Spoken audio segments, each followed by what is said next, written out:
அயோத்தியில் விழாக்கோலம். இன்னைக்கு நாம கம்பராமாயணத்திலிருந்து ஒரு மெய்சிலிர்க்க வைக்கும் கதையை பற்றி தெரிஞ்சுக்க போகிறோம்.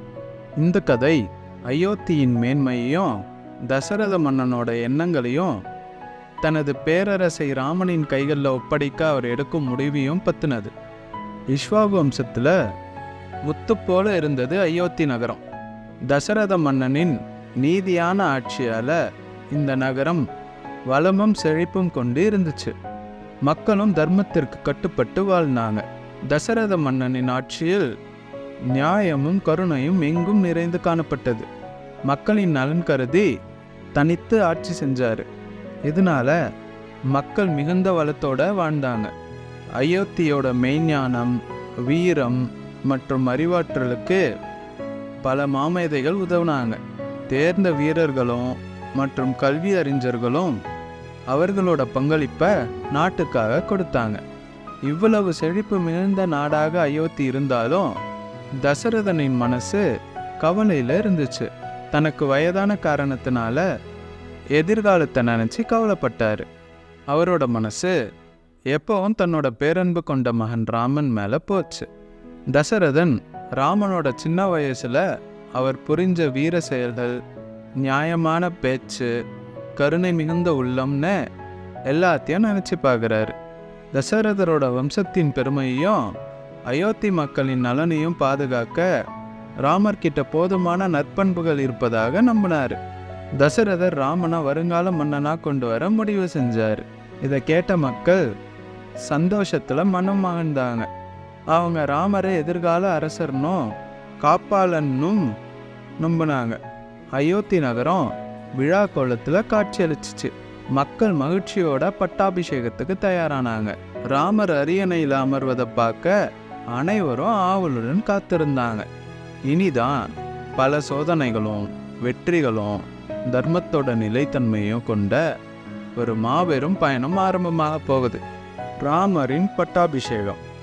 இந்த பகுதியில் அரசர் தசரதர் தனது மகன் ராமரை இளவரசராக்க முடிவெடுத்து அயோத்தியில் பிரம்மாண்ட பட்டாபிஷேக விழாவிற்கு ஏற்பாடு செஞ்ச விதத்தை நம்ம பார்க்க போகிறோம். நீதிமிக்க தசரத மன்னர் தன்னோட மந்திரிகளையும் முனிவர்களையும் அழைச்சி இளவரசர் ராமரை ஆட்சிக்கு கொண்டு வர முடிவு செஞ்சதை சொல்கிறாரு. இப்படி ஆட்சி மாறுறதுனால அயோத்தியில் மகிழ்ச்சி தொடரும்ன்றத தசரதர் உறுதியாக நம்பினார். மந்திரிகளும் முனிவர்களும் ராமரோட நற்பண்புகளையும் மக்கள் ராமர் மேலே வச்சிருந்த மதிப்பையும் நல்லா தெரிஞ்சிருந்தாங்க. தசரதரோட முடிவை மனப்பூர்வமாக ஏற்றுக்கிட்டாங்க. ராமன் ஆட்சி புரிஞ்சா அயோத்தி இன்னும் சிறப்பாகுன்றதுல அவங்களும் உறுதியாக இருந்தாங்க. அயோத்தி நகரம் முழுசும் ஒரு மங்கள கோலமாக மாறுச்சு. வீதிகள் வண்ண மலர்களாலேயும் கொடிகளாலேயும் மாலைகளாலேயும் அலங்கரிக்கப்பட்டுச்சு. மக்கள் கொண்டாட்டத்திற்கு பஞ்சமே இல்லாமல் இருந்துச்சு. அவங்க எல்லாரும் ராமரோட பட்டாபிஷேகத்தை எதிர்நோக்கி காத்திருந்தாங்க. பட்டாபிஷேகத்தோட செய்தி பல்லாயிரம் தூரம் பரவுச்சு. அதனால பல நாடுகளிலிருந்தும் வந்து இந்த விழாவை கண்டுகளிக்க மக்கள் வந்தாங்க. அரண்மனையில் உள்ள சிற்பிகளும் கலைஞர்களும் அரச மண்டபத்தை அழகா அலங்கரிச்சாங்க. அரச சிம்மாசனம் ரத்தனங்களும் பூக்களும் நெய்த கம்பளங்களால அலங்கரிக்கப்பட்டுச்சு. கௌசல்யா, சுமித்ரா மற்றும் கைகேயி இவ்விழாவிற்கான ஏற்பாடுகளை கவனமா செஞ்சாங்க. அரச சமையலறையில பட்டாபிஷேகத்துக்கான விருந்து உணவுகள் தயார் செய்யப்படுவதை நாம பார்க்குறோம். மிகுந்த வாசனையோடையும் விருந்தினர்களோட உணர்ச்சிகளுக்கு ஏற்ற மாதிரியும் சமையல் நடைபெற்றது. சூரிய ஒளியில் மகிழ்ச்சி மெல்லிய ஒளியில் மிளிர்கின்றது. மக்கள் அனைவரும் அவர்களிடம் இருந்த சிறந்த உடைகளை அணிந்து அயோத்தியா முழுவதும் பரவி மகிழ்ச்சியோடையும் சந்தோஷமோடையும் அரண்மனை நோக்கி வந்தாங்க.